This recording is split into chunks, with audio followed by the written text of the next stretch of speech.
Hello and welcome to the Pause It Podcast. I'm Dr. Sam. With me is Dr. Robert. How are you, Robert? Hey Sam, how you doing today? I'm great. It's been a long day off again today. So we always record when I've had a day off. So it's like, I have so much going on, but I'm good. Honestly, you're a trooper every time because I feel bad. It's like you work already 4 days a week as it is, and I'm like, hey, by the way, your only day off this week. Can I borrow you and make you do all these other things? See, So, once again, these are things I really enjoy doing. So anything that has to do with myBalto, I'm always like, no, let's do it. Let's get it done. So I'm always excited. well, do you ever feel like it's kind of a nice change of pace? Like it is work, but it's not the same work, so it doesn't tax you the same way, or like it doesn't burn you out quite the same amount. I'll be honest with you, like it doesn't really feel like work because of the way work is for me normally. Like I'm like, I don't know this type of work. Like I get that this is actually like how some people's jobs are all the time. Like that's what people do all day. But I'm like, this is like something I'm passionate about. So I'm like, well, I'm just like trying to do my little like be my little cog, like trying to do my little part and like get it done, you know? So I don't know. It doesn't really feel like work to me very much. That's cool, and also your boss is great, so let's I let's speak. mean, like one of my favorites. It's funny because half the time I'm like, Robert. I know. So, well, it's funny. I have time to call Nathan my boss. He's like, you're actually CEO. I'm like, yeah, but you know what you're like. You're really the boss here. I'm just, the vision person. So, just but going it's along fun. the rides, like, tell me what to do, brother.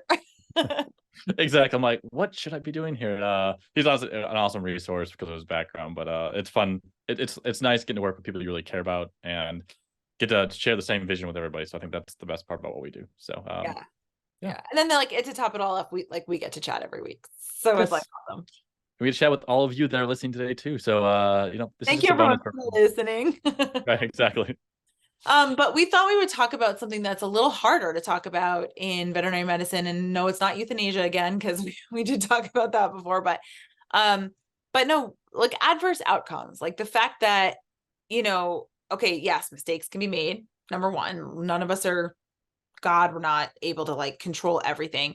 But also, Yeah. even I've had cases, and I know, Robert, you've had cases like everything went right, like textbook wise. Like I did all the tests I was supposed to do, I did like the treatment I was supposed to do, and it still didn't turn out the way I wanted it to turn out. Or just in the end, we lost the patient or something like that. Um, Anesthesia, you take, all the precautions possible, and things happen. You know what I mean? Oh yeah.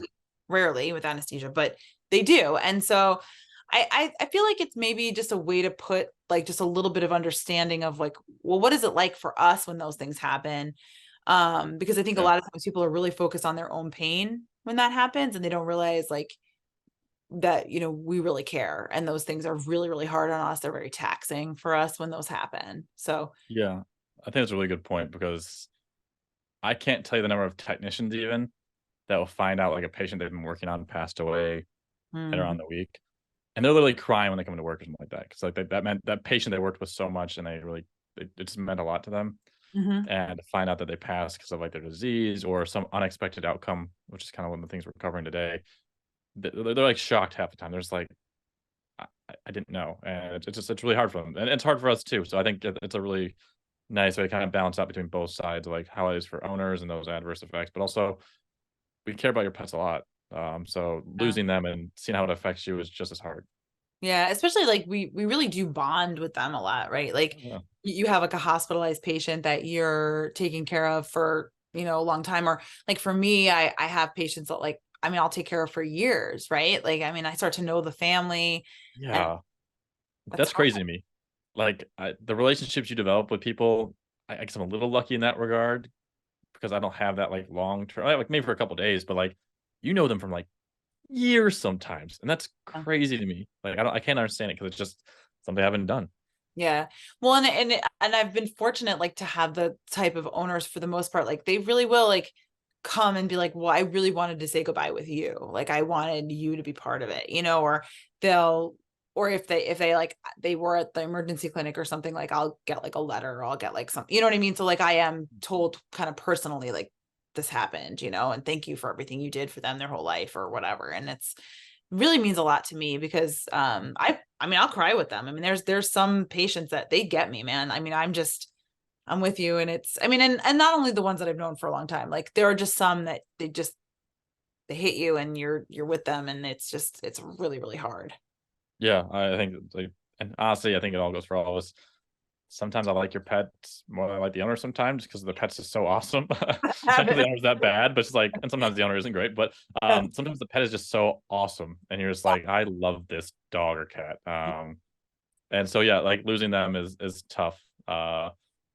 It's always the nice for me. I feel like it's that weird triad that we talk about in veterinary medicine. The It's nicest patients. it's nicest patients, nicest families. They can do all the things.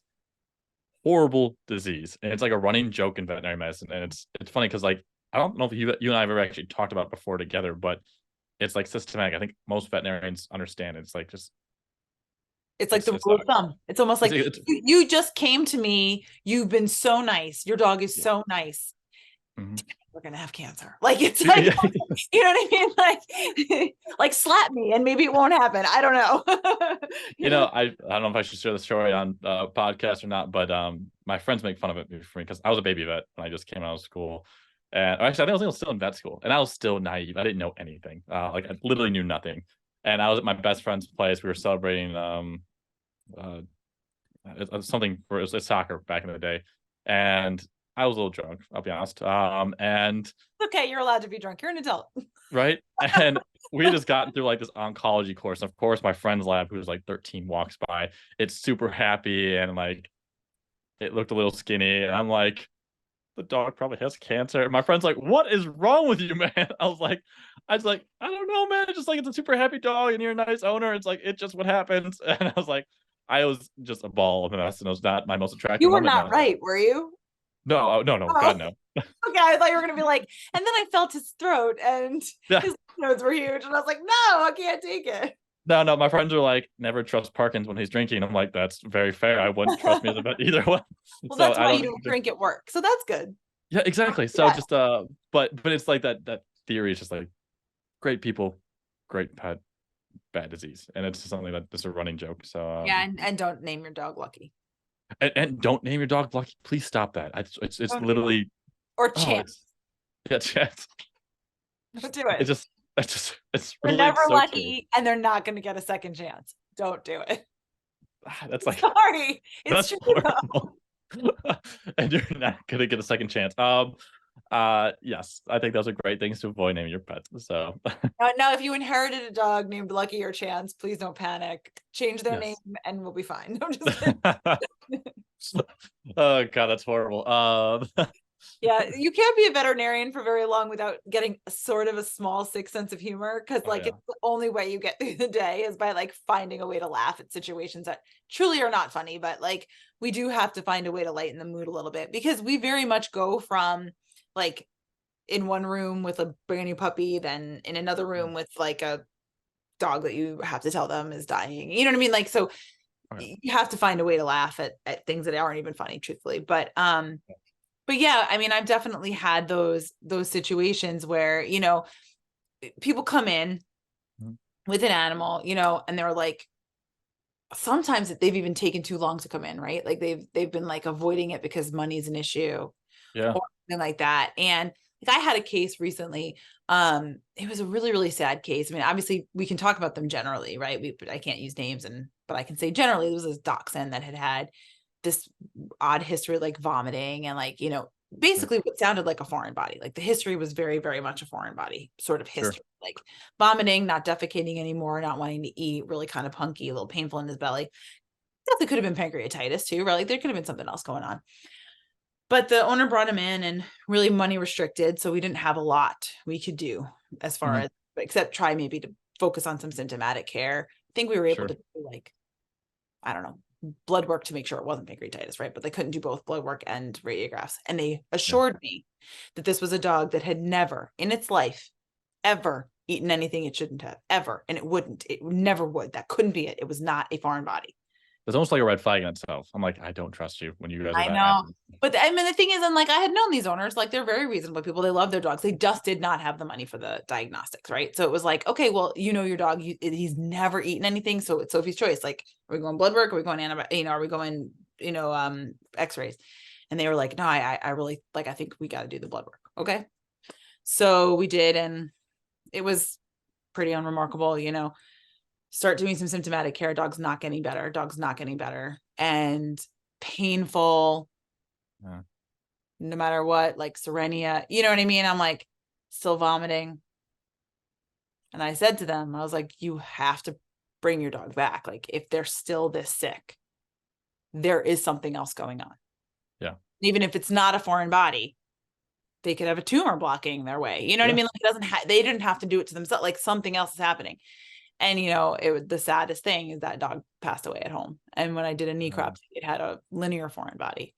And and it wasn't because these people didn't love this dog. It wasn't because they didn't want to do everything they could, but it just, sometimes the outcomes are just, they're really sad despite doing your best. You know what I mean? And that was Yeah. one of those heartbreaking ones, because that poor dog, like, they had no idea. They were sure there was no chance that they could have ever eaten anything. And first, that's awful. Like that's just it's the hardest thing to kind of like see that afterwards and like when we could have fixed it. But two, I think it just adds kind of value to, and again, not the owner's fault. Like obviously, this is a unique circumstances with money being a part of it, but why we recommend those diagnostics in the first place, because we need to be thorough and we try and choose the best ones first. But then today, sometimes it's like putting together a puzzle. We need all the pieces to see the big picture, and Yeah. it's tough. That's a tough situation to be in. Money.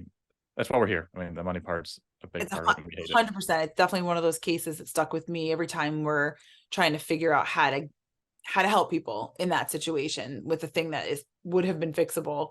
And those are hard ones. I mean, linear foreign bodies, even when we've had ones, like we had one, a cat, it wasn't my case, but one of the other doctors I was working with had such an acute short history of being sick, and they did everything, and they went in surgically, and it was a linear foreign body that had already just cut through the intestines and everything else. And those are ugly, those are bad. And They're like, I so bad. can guarantee that by the time, because the thing is like, it's a reasonable in a lot of times to say, okay, I'm going to give this a day. I'm going to give it an extra day. I'm going to see if this gets better. With a linear foreign body, and that extra Yeah, day can be, you know what I mean? In this case, like this cat, like, had a linear foreign body. There was nothing they could do, and they had to euthanize on the table. And that's, I mean, that to me is like, those people can't even say, oh well, we couldn't do it. I mean, they tried, they did everything, and at the yeah. end of the day, it just didn't have the outcome we hoped for.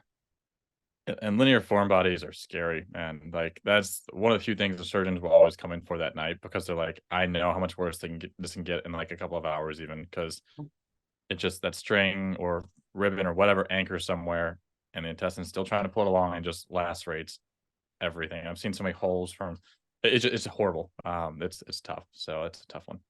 I guess we Uh, should explain what a linear foreign body is. So a linear foreign body just means like like Robert said, like a string or a piece of ribbon. And it can be, in this case, the dog had eaten a dish towel that was starting to shred.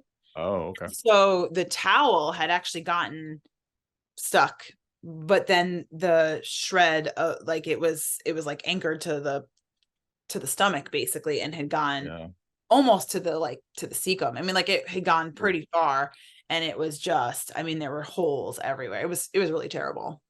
Oh, that's awful. That's when you open those ones up, you're like, my God, it's just bad. Mhm. And you to take away a lot of the unhealthy intestine. Sometimes there's nothing left to take. Like you can't take out so much more. So those situations are so tough. Oh yeah. Yeah, and money, like it's always an issue. And even I had a case recently where an owner, they didn't see their cat for a day or so, just because it was like sometimes indoor, outdoor, and they realized I was like hiding underneath the bed because I thought it was outside the house, and the cat was blocked, which means it just couldn't urinate. Oh, Um, so they brought it in. The cat had a high kidney values because unfortunately that happens when they are blocked, and they had not enough money to make it work. And I was like, we're gonna try and make this work. So I try to do this for as cheap as I can. We tried to unblock the cat, and I've unblocked thousands of cats. I was And gonna say, I mean, you must unblock a cat multiple times a week.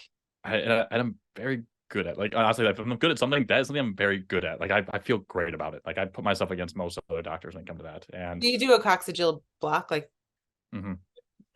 And like, it's in unfortunately, it's the one time like I got past the obstruction, it felt great, and all of a sudden it just felt weird towards the entrance of the bladder, and it was really weird, and I had to force it, and I ruptured the urethra, and it was the first time in 8 years I've ever done that, and we had to euthanize the cat afterwards because they didn't have enough money to keep it in hospital for 7 days, and they're really understanding about it, and I had to talk to them about it, and it's just like, I would have loved to do, like, a necropsy in that one case, like, what was wrong? Because I passed the obstruction, like, I knew it was like something was different about that cat, because 'cause like, I've done this 100 times, and this is different, and those type of events, like, we sometimes congenital issues that we don't recognize is, like, Oh yeah, another absolutely. adverse thing that and not saying that cat necessarily had one, but it was a young cat Was it and an older cat or a younger cat?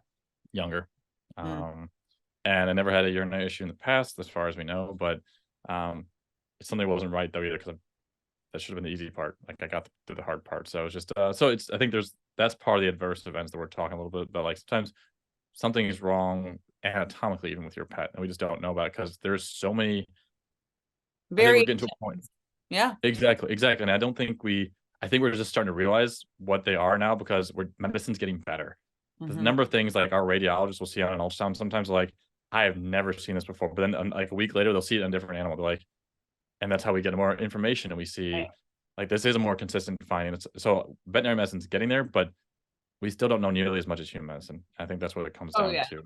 Um, Yeah. we're just getting Well, even better because at the we're also instrument. dealing with like we have like so like the breed variations and things like Mhm. that. And also too, just like how many animals can live with things that like why would we even have known that that was a difference or you know what I mean? Oh yeah, I And think human medicine, I feel like their sample sizes and like just what they've shared over time, you know what I mean? Like it might be that like this subset of veterinarians knew about such thing, but like there was no communication the way that everything's gotten so much smaller and just we're just talking more about things. I mean, there's things that I hear about like I'm on a like a group of moms that are all doctors, you know, all DVMs, and like yeah. we'll share cases and stuff like that. Again, privately, like we're not talking about specifics or people's names or anything like that. But like Mm. sometimes there's nothing better than asking a whole bunch of really like accomplished doctors, like, hey, have you guys ever seen this before? Like I even just had a weird case where my first time where a cat was like having a reaction to methimazole for the Oh, hyperthyroid that she was on. And I've had other ones, but never the one where their face gets itchy, right? Like I just ooh, never had that before. yeah. And I was like, well, I got to take her off of it, but I have no like, is it a week? Is it 2 weeks? Is it 2 days? Like how long until she's not itchy anymore? I don't even know what to tell the owner. You know what I mean? And so it Yeah. was nice to be able to ask 10,000 veterinarians at once, like, hey, does anyone seen this? Like, do you guys know? And I Yeah. got about 15 answers of like the different experiences, and they weren't even all the same, but it's such a valuable thing. And like, I think that we are starting to share. And I can't tell you how many weird cases I've seen on this listserv that I'm like, well, that's a new fear unlocked that I never even knew I New had. fear unlocked. That's so true though, because you're just like, I didn't it just we don't realize it until we've gotten just better at medicine and we're learning more of these things now, but we're still very naive. And I think just for understanding, like when veterinarians do a study, we have like 20 patients in it. Yeah, right. Humans have Like literally 20,000. thousands. Like Yeah, it's yeah. like it's a crazy number of patients. Like, and it's ironic that we do all the studies on animal, like all human medications are on animals initially, because like that's where it starts. But yeah, we don't have quite the number. So like we're just seeing such a small percentage of the population. We don't see all the different variabilities that we can see. And like, God forbid there's inbreeding. We know there is because Mm-hmm. there's not much differences between certain Dalmatians and golden retrievers breeding together. In order to So keep the breed line, you know, they're all just yeah, that's why you see such like really well pronounced issues in certain breeds mhm. because they just keep propagating those problems and they're not Like, breeding for those things. They're breeding for like you're cute and yep. And it's like dating your cousin in Kentucky. It's not okay. So like that's what we're doing in dog breeds. It's just like, hey, we're just gonna make you're close enough. And it's just yeah, I don't know. It's a tough thing to watch sometimes. yeah. But I think it's one of those things. The reason that I think it's important to talk about though is that like every single case that I have, I'm like, okay, what, like, I really want to do this to the best of my ability. If I Mhm. don't know 100% like how to approach something, I will look it up. I will try my best to like figure it out. And like, there are times, I mean, there are weeks that are very exhausting, not because like, yeah, okay, I work like the same amount of time or whatever, but like those weeks where you have those like cases that you're like, this is taking a lot of my like energy to look this up, to Mhm. call a specialist, to like try something outside of my comfort zone. And like somehow it never happens that you have one case like that a week where you can like just kind of work on that. You know, it's like I have five right Yep. now that are like, okay, well, I got to make sure you are, taken care of here. And then this, oh, I've never seen this before, but I think if we do this, we're going to be okay. And everything I'm reading says that this is going to be fine. And so now we're going to do this. And like, it can be really, really exhausting. And then when they don't go well, like when they don't follow the rules, you're like, well, damn it. Like, I just, and the thing is like, I've had owners that are gracious and wonderful and are like, man, you did everything. You did so much. But man, have I had people who have not been that way. Oh And yeah. it is not easy. That's hard. Oh, it's so tough. Like, it's just I think it hurts. Honestly, most of the time it just hurts. Like, Yeah. I think that's another way, like, it makes your day shitty. Like, I had an owner walk in one time, the dog got arrested. I'd actually seen the dog 3 months beforehand for, like, just cancer everywhere. And I was like, "Your dog maybe has, like, 3 months to live, if that." Literally 3 months the day the dog came back in, uh, deceased, and she wanted CPR done on it. And, she the dog was stiff, like, CPR was not gonna Yeah. work. CBRs. Yeah. Mhm. And, and I didn't do it. And I went to the room afterwards to talk to her, and she's like, and she just tore me a new one for not trying CPR. And I was the angel of death that day, like Yeah. something, and I was like, she just held nothing back. And she was upset, and I get it. But Mhm. God, that day sticks with me every day. Like, honestly, like, so yeah, I guess it hurts sometimes. Like, it's just the things you think about. So it's a bummer. So Yeah. some owners are gracious.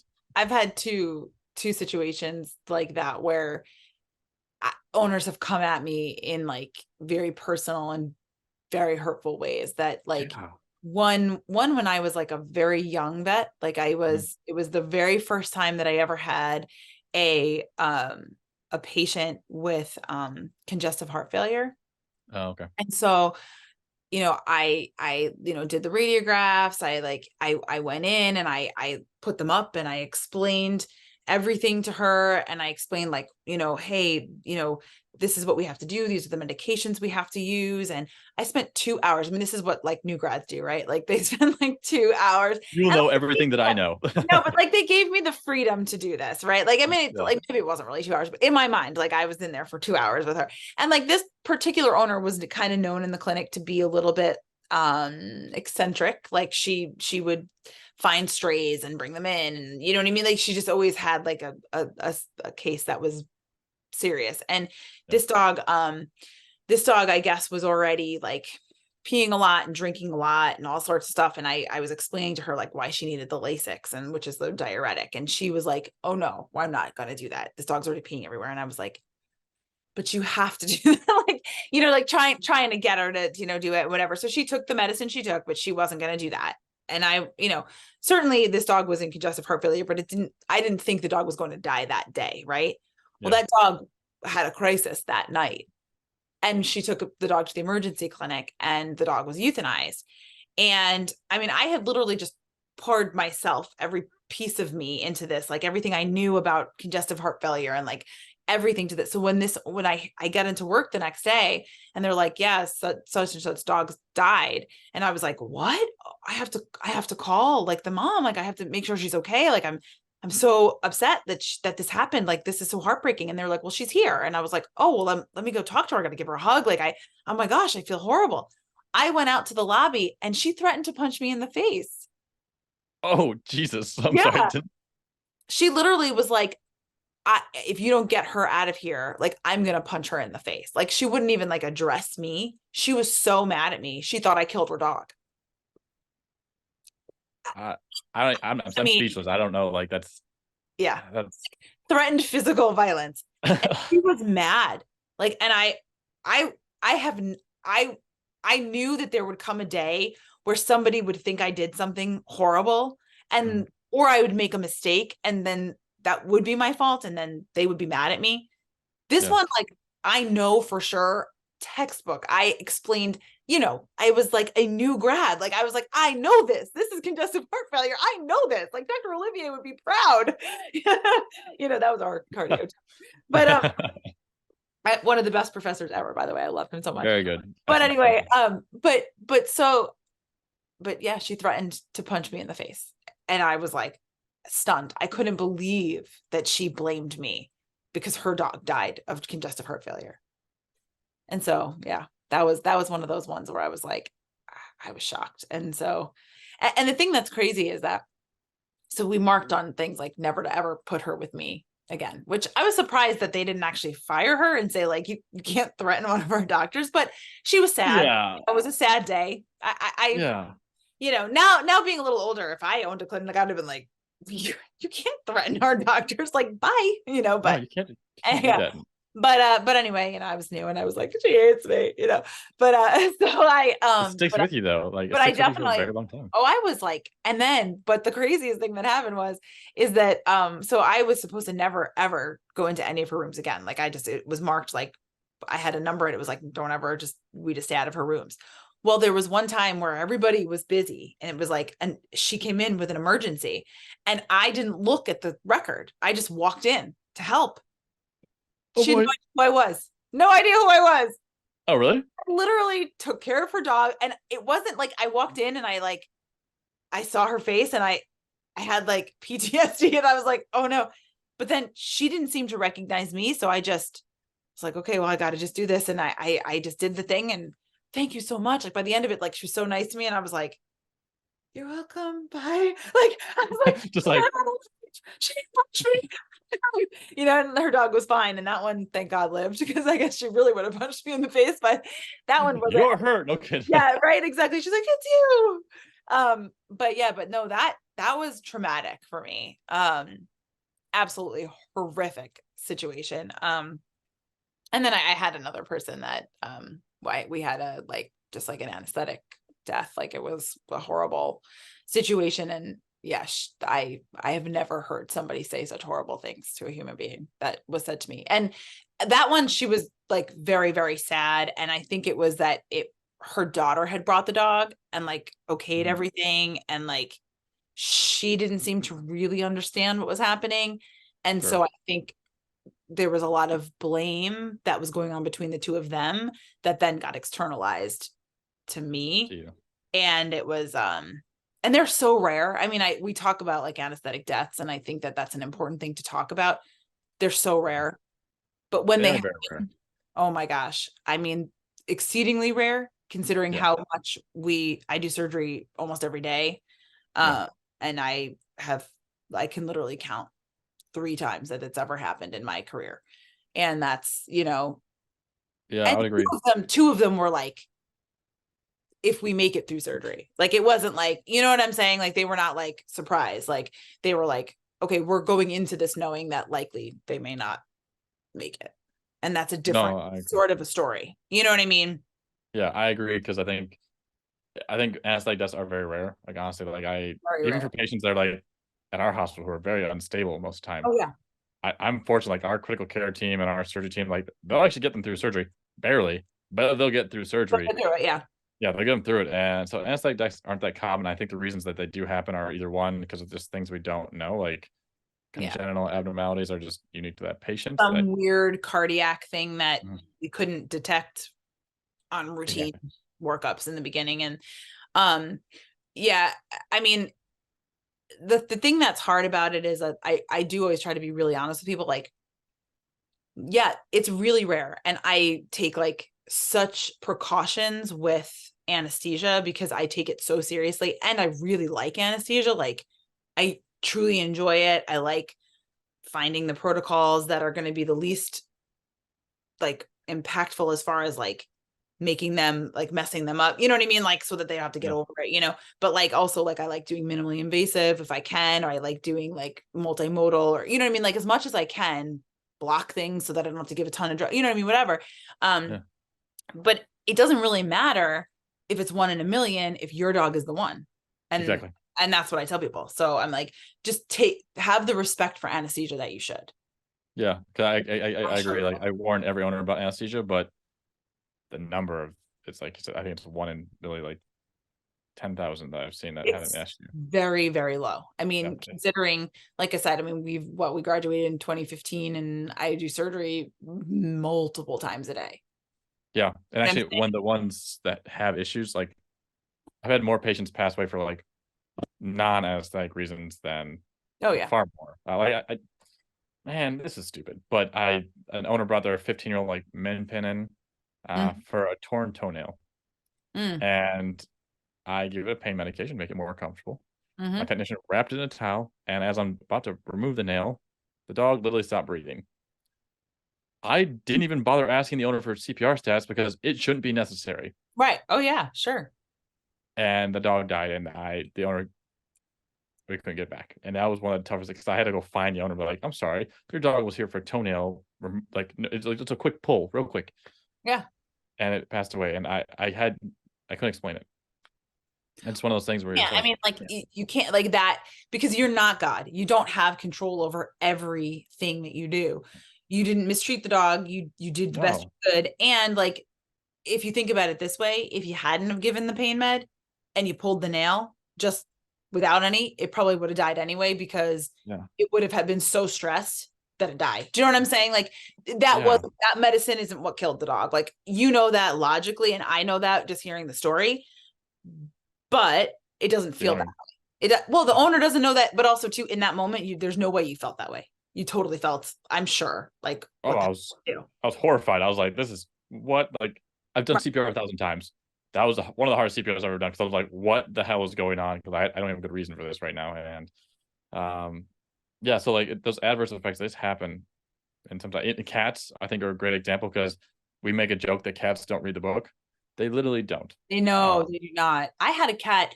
We were going to do a cystotomy on a cat that I know had calcium oxalates because we tried to dissolve them and they would not dissolve. Well, we went to anesthetize him. He arrested. I mean, we got him back and he was oh, fine. Like I mean, we were there and we were on it and we're so careful about anesthesia. Like I said, like they're never like alone. There's never, you know what I mean? So the second that anything happens. wasn't going right, we were right there. But you know as well as I do that doesn't always happen. You can be right on top of it and you can't always get them back. And this cat came back That's and awful. we had to abort the surgery. I mean, like there was no Oh, chance that we were going to yeah, be. I mean, I was like, well, at this point, we're just not doing this now. yeah. And he's a weird cat. He has weird reactions to drugs, Mhm.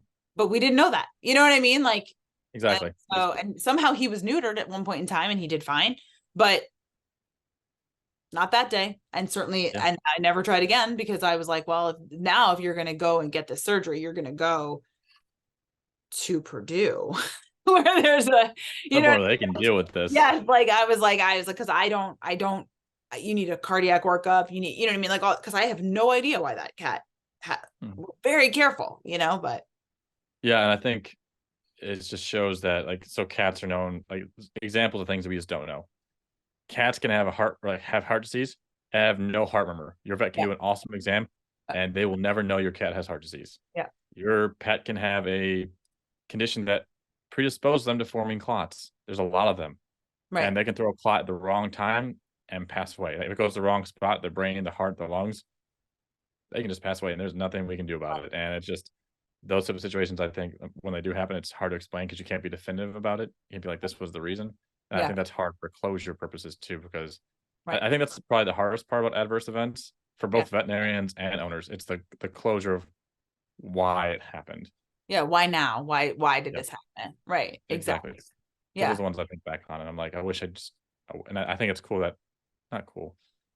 It's a blessing that that one family you talked about earlier that was allowed you to do an necropsy because yeah, it gives you some of those answers for peace of mind. And some people don't want it, and I totally understand because right. sometimes it's better not knowing, but it helps make our profession better because we learn from things. Oh yeah, And I'm about closure. Like I would need to know like what happened that changed. yeah. Oh, me too. And I mean, like it's so important that people realize like it's so rare and we are so careful and we do know a lot. Like we're using much better anesthetics than like they were, however many years ago. And like, Oh yeah. we're, I think in a lot of ways, like very similar to human medicine as far as the numbers and stuff go. Like, I don't think it's much different. Yeah. That being said, man, they're hard.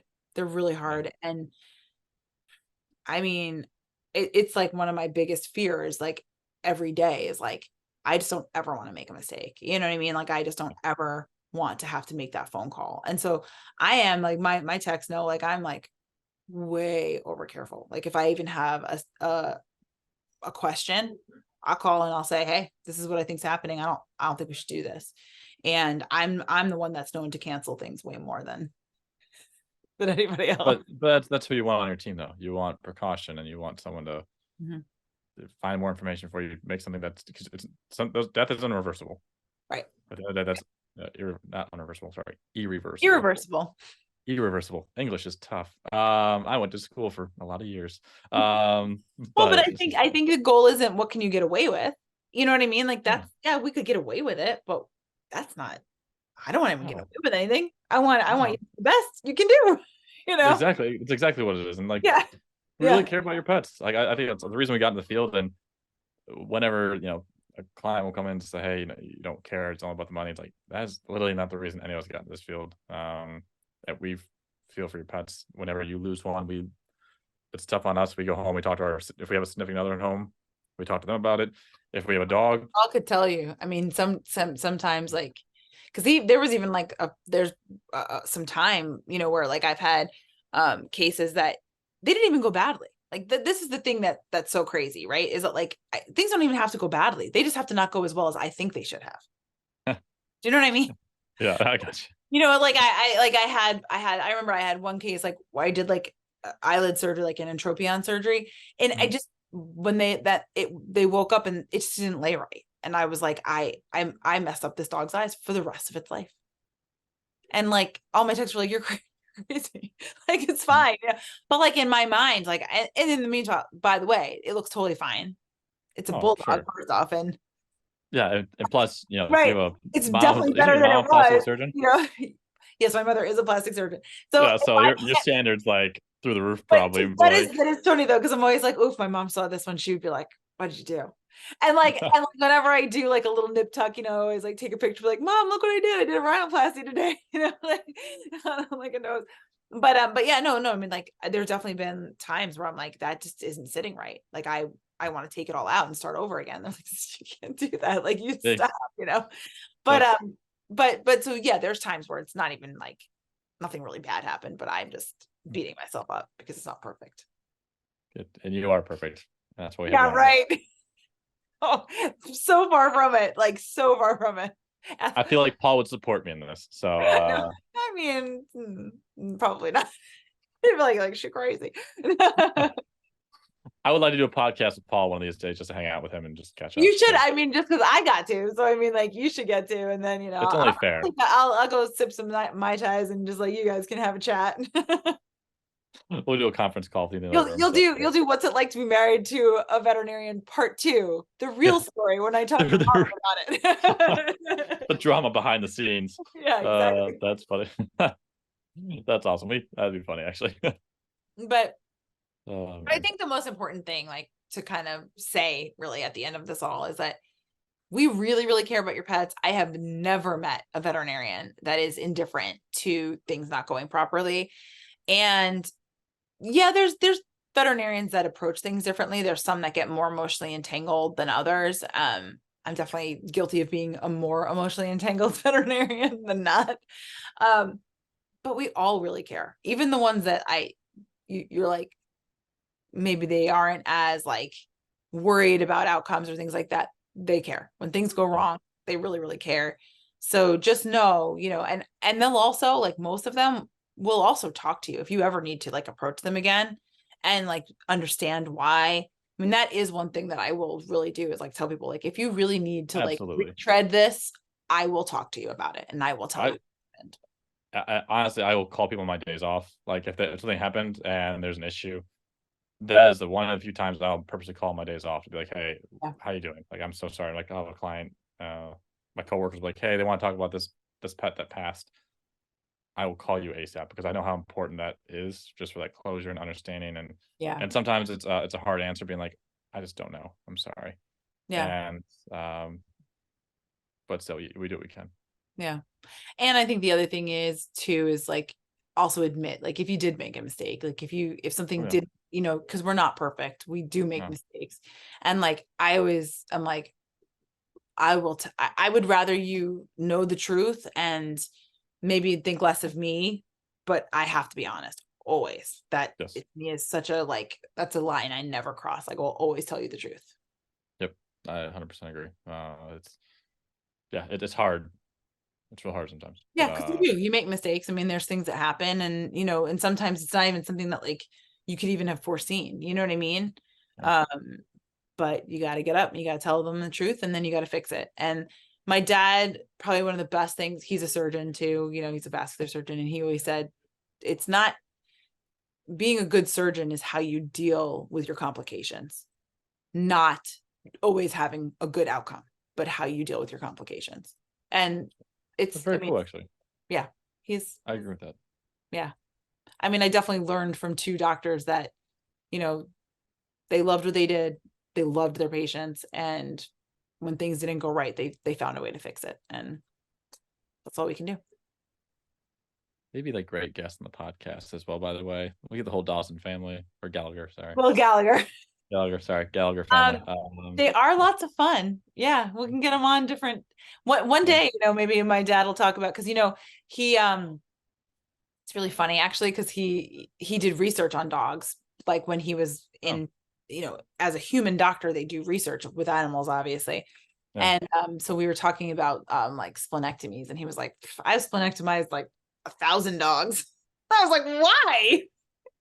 But because they needed because dogs have this ability to like auto transfuse themselves in times of stress, like about a liter of blood that people don't. And so in order to Really? mhm, yeah. I'm So learning stuff in today too, order folks. to you can't mimic certain types of things in like if you're trying to do research on dogs, Mhm. they can't have their spleens or else it won't mimic what happens in humans. Did not know that. See, I mean, I've all transfused dogs before, but I just didn't know you can do it in people. No, no, So, no, no, no, no. Like their spleens contract and their splenic contraction. Like oh, it's like, okay, I see what you're I'm saying. talking about. Yeah, yeah, yeah. So they auto transfuse themselves. So Gotcha. they can't have their spleen. Gotcha. That makes sense. Okay, now we're on the same page. That I probably knew. Okay, I knew this like, I Like, was I'm like, surprised that that's not something that you know. no, But I thought you meant, I was like, that sounds really weird for people. I oh feel no, like yes, people do it auto too. transfusions. Yeah, I don't think you can do that in people. Maybe you can. I don't know. We'll have to ask my dad. Yeah, see, reason for bringing That him on. I have no idea. Yep, see, But he is just super fun to talk to because he should go on Jeopardy. He would win. He knows all sorts of stuff. are you more like your dad or your mom? Ah, probably more like my mom. Like my brain works more like hers. I wish it worked like my dad's. Like my mom and I always talk about it because he can remember like what his professor wore and what the lecture was about on their first day of medical school. Like they went to medical Wow. school together, and my Yeah. dad's like, "Oh, do you remember Professor such and such?" And he was talking about it. My mom's like, "No, I don't remember that." Like, who remembers that? You remember that, John, but nobody else remembers that. Like he has a steel trap and he just remembers everything, and he's like just got this. And no, my brain does not work that way. I wish that it did, but Nor does mine. I mean, I remember what I have to, but mental triage is a big thing for me. It's like if I don't have to remember it, I won't, and then I'll look it up later. Yep. Absolutely. Yeah. Absolutely. So no, my brother and my dad actually have they're exactly the same. The two of them, they're just different knowledge bases, but they think the same way. I think like my mom. You're still great. Don't worry. She's great. She just has her great is different. So I'll take it. I mean, sure. Yeah, that works. It's fine. Right. Not to get off on a totally different tangent. Anyone listening is like, what are they talking about now? It's like best listen to the same podcast. Yes, yes, you Yeah, are. yeah, you are. But this one just kind of went astray. But Yeah. anyway, If you have any questions about things that happen to your pets, or you just need to talk about it, or want us to talk about a specific thing, please email us at podcast@mybalto.com, and we're happy to talk about it. And within reason, we can answer questions. Some things we can't get too specific, but we could certainly talk about things in general. We'll do our best. Well, thanks everyone for listening. This has been the Pause It Podcast with me, Dr. Sam, Dr. Robert, and we appreciate everyone listening. Have a great day, guys.